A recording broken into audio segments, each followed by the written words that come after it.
Hoje eu quero compartilhar com vocês a minha lista de livros que eu pretendo ler nesse inverno. Infelizmente acabou o outono aqui em Buenos Aires. Se já faz um tempinho que vocês me seguem aqui no canal, vocês devem ter percebido que essa foi uma época muito mágica para mim. Foi a primeira vez que eu pude experienciar o outono, que é a minha estação favorita. Enfim, foi muito especial. E agora aqui em Buenos Aires a temperatura tá começando a baixar. Agora estão fazendo exatamente 13 graus. E isso significa que eu vou acabar passando muito mais tempo em casa. Então, copiando a minha amiga Bruna, eu vou acabar voltando para os clássicos. Então, hoje eu trouxe para vocês 6 livros clássicos e um contemporâneo. Vamos ver se realmente eu vou conseguir ler tudo isso durante esses 3 meses. Nesse primeiro semestre de 2024, eu acabei lendo muito mais contemporâneos. Eu saí um pouco da minha zona de conforto, que obviamente são os clássicos, mas eu tô numa vibe que agora eu quero deixar um pouco de lado os contemporâneos e quero focar mais nos clássicos. Inclusive, eu comprei vários livros e trouxe vários livros do Brasil que estão esperando por mim aqui na minha estante, e eu não vejo a hora de começar a ler. Bom, eu vou começar pelo contemporâneo, que é A Pediatra, da escritora brasileira Andrea Del Fuego. Eu comprei esse livro aqui na Feira do Livro de Buenos Aires e foi uma indicação de uma das pessoas que estavam trabalhando no stand do Brasil, mas eu já tinha visto algumas resenhas sobre esse livro e eu já tinha ficado curiosa. Eu não lembro exatamente o que eu li, eu tenho uma ideia bem superficial desse livro, mas eu já ouvi falar muito bem dele. Então eu vou ler a sinopse aqui para vocês, e é mais um dia meu traduzindo do espanhol para o português, então eu peço desculpa pelos erros que eu tenho certeza que vão vir por aí. Cecília é o oposto do que se espera de uma pediatra. É uma mulher sem espírito maternal, tem pouco apreço pelas crianças e sua paciência com as mães e os pais que os acompanham é praticamente nula. A medicina foi um caminho natural para ela. Seguiu, sem pensar, os passos do seu pai, uma eminência. Curiosamente, e apesar da sua frieza com os pacientes, no início, sua consulta é muito exitosa, mas pouco a pouco está perdendo terreno frente às novas tendências, o parto natural e a medicina alternativa, práticas que ela detesta. Um sinal evidente de que algo está errado. Ela tem uma vida estável e cômoda, é casada e também tem um vazio que se expande em seu coração. Ela não é feliz. O que ela quer de verdade, descobre, é escapar da sua rotina e da solidão, correr perigos e fazer com que sua vida tenha um sentido. O encontro casual com o homem parece mudar isso. Com uma escrita simples e direta, com rasgos inesperados de humor, Andrea Del Fuego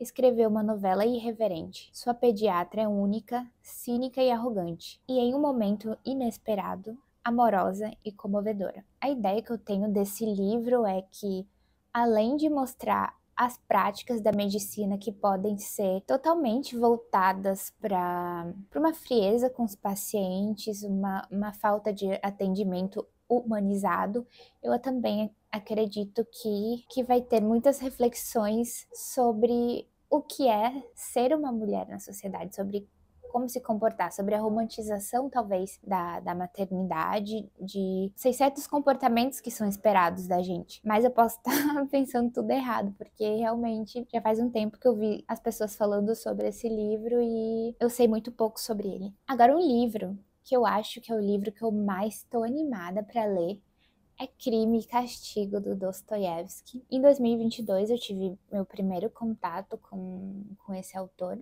Eu li Memórias do Subsolo e Noites Brancas, eu não sei exatamente a ordem, e depois eu li a obra-prima dele, que na minha opinião é Os Irmãos Karamazov, e eu me apaixonei completamente por ele. E se vocês me conhecessem um pouquinho mais, vocês saberiam que essa vibe depressiva, mais um pouco de existência humana, é a minha cara. Até o momento, Irmãos Karamazov é o meu livro favorito da vida, mas eu acredito que o livro que eu mais ouço falar do Dostoiévski, que eu mais vejo resenhas, críticas no Instagram e em outras redes sociais, é Crime e Castigo. Então eu não posso esperar para começar a ler. Eu acho que esse vai ser um daqueles livros que eu definitivamente não vou me cobrar tanto para ter uma leitura mais acelerada.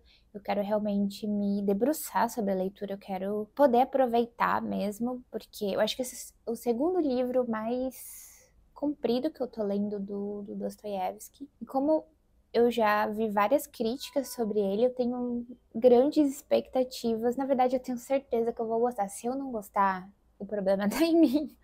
Tô brincando. Mentir é o único privilégio do homem em relação a todos os outros animais. Considerada a obra-prima de Dostoiévski, Crime e Castigo conta a história de... Como fala o nome desse homem? Raskolnikov, um estudante que acredita que é destinado à grandeza e julga ter plenos direitos para cometer um crime para escapar das dificuldades. No entanto, desde o momento em que assassina a uma agiota, sente um arrependimento terrível, e em uma brilhante inversão da novela de detetives, embarca em um minucioso exame dos motivos e das consequências de seus atos, a fim de achar a redenção. Trágica e transcendente, o romance se desenvolve em uma série de cenas dramáticas que expõem não só as dúvidas profundas do protagonista, mas também injustiças de uma sociedade na que nem sempre se reconhecem os limites da moral e da lei.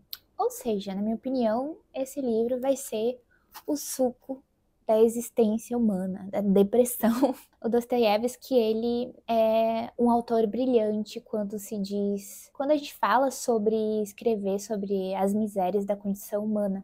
E acho que um fato curioso que eu vou compartilhar aqui com vocês, alguns já devem saber, é que esse livro foi escrito depois que o Dostoiévski saiu da prisão, depois de 10 anos de exílio na Sibéria. Ou seja, deve ter aí uma influência enorme na escrita desse livro. O Velho e o Mar, do Ernest Hemingway. Gente, eu nunca li nada do Ernest Hemingway. Para falar bem a verdade com vocês, eu nem sei muito sobre esse livro. Eu comprei quando eu saí num date literário com a minha amiga Fernanda, e eu já tava curiosa, eu já tinha ouvido falar algumas coisas desse livro, mas eu sei que é um dos contos dele, e depois que eu vi a resenha do Servino Reads, eu fiquei bem intrigada, bem curiosa para saber qual é a sensação de ler essa história. Então, esse vai ser o meu primeiro contato com o autor. Eu queria ler para vocês um pedacinho da resenha do Servino que eu achei linda e que me deixou inspirada para começar a leitura desse livro. É uma história que fala não apenas da batalha física de um homem com um peixe gigante, mas também da jornada interior de autodescoberta e redenção. É sobre a solidão e a amizade, sobre a fragilidade da existência e a fortaleza do espírito humano. E, acima de tudo, é sobre a beleza da perseverança, mesmo diante das maiores contrariedades, e a nobreza de seguir em frente, mesmo quando tudo parece perdido. Assim como Santiago, somos todos marinheiros em nossas próprias jornadas, navegando pelas águas tumultuadas da vida em busca de um destino que muitas vezes parece distante. Mas em cada desafio, em cada tempestade, há sempre a promessa de um novo amanhecer e a certeza de que, como velho pescador, podemos encontrar força e inspiração nas profundezas do nosso próprio ser. Resumindo, O Velho e o Mar conta a história de um pescador que precisa enfrentar uma batalha contra um peixe gigante. E aí a gente tem várias metáforas que eu já li um pouco da resenha do Servino, que mostra um pouco da escrita, da genialidade do Hemingway, um autor que eu já ouvi falar muito bem, e eu tenho a sensação de que eu vou gostar muito. Eu já li Ana Karenina, do Tolstói. Eu já li A Mulher de 30 Anos, do Balzac. Eu já li Dom Casmurro, do Machado de Assis. E O Amante de Lady Chatterley, do Lawrence. E agora, finalmente, eu vou ler pela primeira vez Madame Bovary. Esse livro, ele entra pro meu desafio, meu projeto pessoal, que é ler o maior número possível de livros que discorrem sobre infidelidade feminina, sobre traição feminina, que eu acho um tema muito interessante, e também porque geralmente esse tipo de livro ele enfoca bastante no que é o ser feminino na sociedade. E eu acho mais interessante ainda quando a gente toca nesse assunto numa época que é mais distante da nossa. Eu acho que essas reflexões acabam sendo bem próximas do que a gente também vive na atualidade. Eu assisti uma adaptação de Madame Bovary faz milhares de anos e é essa a ideia que eu tenho dessa história.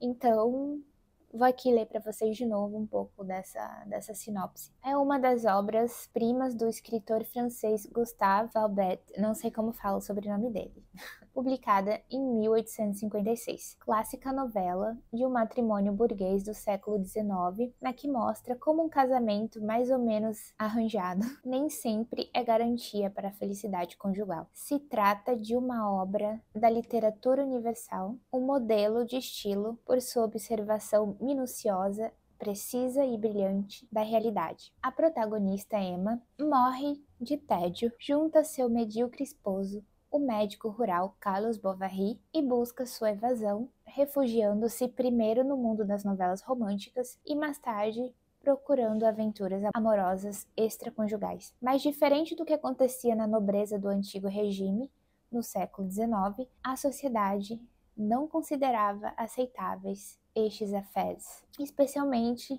entre as mulheres que recebiam desprezo social como adúlteras. Gente, eu acho que eu vi a Bruna em livros lendo esse livro recentemente. E tudo que a Bruna lê, tudo que a Bruna indica é muito bom. Então, eu tenho certeza absoluta de que eu vou gostar desse livro. Eu sei que talvez eu esteja sendo meio prepotente de achar que eu vou gostar, mas eu acho que já sabendo mais ou menos qual é o meu gosto e sabendo que eu gostei de todos os livros que eu li nos últimos tempos que eu citei pra vocês, eu tenho quase certeza de que eu vou gostar. É 99,9% de que eu vou gostar desse livro. E eu tenho 3 releituras que eu quero muito fazer nesse inverno também, começando por Jane Eyre, que é um dos meus livros favoritos da vida, e essa vai ser a primeira vez que eu vou ler numa edição em inglês. Inclusive, essa edição é lindíssima da Penguin, eu acho que é a Penguin americana, se eu não me engano. E ele tá no topo, ali pra mim, junto com o Morro dos Ventos Uivantes. Na verdade, ele tá um pouco abaixo de Morro dos Ventos Uivantes, mas ele tá ali junto. Jane Eyre é um dos personagens mais fortes, inteligentes e perseverantes que eu já conheci no mundo da literatura. A história basicamente conta a história da Jane, que é uma órfã que é criada pela tia. Ela teve uma infância muito difícil, solitária, e para piorar a situação, essa tia dela a tratava de uma forma muito cruel. Uma bruxa essa mulher, para falar a verdade. Resumindo, a Jane, ela não tinha uma família, um lugar onde ela se sentisse acolhida e amada. Então, depois de muitos anos de ter que lidar com essas situações, ela decide procurar um emprego para ser independente e poder, né, viver longe dessas pessoas. Só que nessa época, a gente tá falando, acho que é século XIX, as mulheres tinham poucas opções de escolha em relação a profissões, então o que elas poderiam ser? Um ônibus. Então, acho que as profissões se resumiam a ser professora ou governanta. A Jane, ela é uma menina com muita iniciativa, muito perseverante. Então, ela consegue esse emprego como governanta em Thornfield Hall, que é a mansão dos Rochester, e lá ela se apaixona pelo patrão dela, o Rochester. Um cara que tem gente que detesta, tem gente que ama e tem gente que acha um sem sal. Mas enfim, a Jane descobre um segredo bombástico dessa família e aí ela precisa decidir o que é que ela vai fazer de agora em diante. Enfim, gente, eu tô muito animada para ler esse livro. E se você entrou nesse mundo dos clássicos, eu recomendo muito que você leia Jane Eyre. É imperdível. Meu Deus do céu, olha, fala sério. É na hora que a gente vai gravar, que é ambulância, é cachorro latindo, é vizinho brigando, é barulho de moto. E a próxima releitura que eu tô muito animada pra fazer é Os Sofrimentos do Jovem Werther, que é um livro que eu li a primeira vez quando eu tinha 16 anos, mais de 10 anos atrás. Foi a primeira e última vez, nunca mais eu li. Na época eu fiquei obcecada com esse livro. E ele se tornou um dos meus favoritos. Eu quero muito saber como que vai ser essa minha releitura, já com essa idade, nesse meu momento de vida que é totalmente diferente do que eu vivi quando eu li a primeira vez. O Werther, eu acho que ele é um jovem que ele é personificação de tudo que o romance na juventude, na adolescência pode ser, tudo que o primeiro amor pode ser. Exagerado, obsessivo, transbordando romance, transbordando paixão. E não me admira como esse livro influenciou as pessoas naquela época, quando o Gates escreveu, e como ele continua cativando as pessoas. É ótimo saber que eu posso contar com os vizinhos para fazer obra agora, na hora do almoço. Graças a Deus, esse aqui tem em português. Obra-chave do romantismo alemão, este relato epistolar e confessional de uma paixão devastadora alcançou sucesso imediato logo após sua publicação, em 1774, e continua influenciando a cultura moderna e diversas gerações de escritores. Em uma idílica vila alemã, Werther se namora da doce Charlotte e, embora saiba que ela está comprometida a outro, vê-se incapaz de dominar os próprios sentimentos. O retrato do artista revoltado contra uma sociedade rígida e mal equipado para lidar com a vida é ainda hoje uma das mais pungentes narrativas da tragédia humana. Sem renunciar a uma escrita, é cebolinha, gata, escrita fluida, Goethe examina o eterno conflito entre homem e mundo, fazendo desse livro um clássico incontornável da literatura mundial. É isso, gente. Esse livro é maravilhoso, brilhante. E por último, mas não menos importante, O Hobbit. Na verdade, eu quero ler O Hobbit e Senhor dos Anéis. Eu sei que eu tinha falado aqui no vídeo de livros para ler no outono que eu queria ler Senhor dos Anéis e O Hobbit, mas não deu tempo. E agora eu decidi, para deixar meu inverno mais aconchegante, reler esse clássico da fantasia que eu amo de paixão. Eu vejo que muita gente tem resistência em ler fantasia ou até mesmo mais especificamente falando de O Hobbit, mas eu posso dizer para vocês que se vocês derem uma chance para esse livro, eu tenho certeza que vocês vão amar e ele vai se tornar um dos livros favoritos.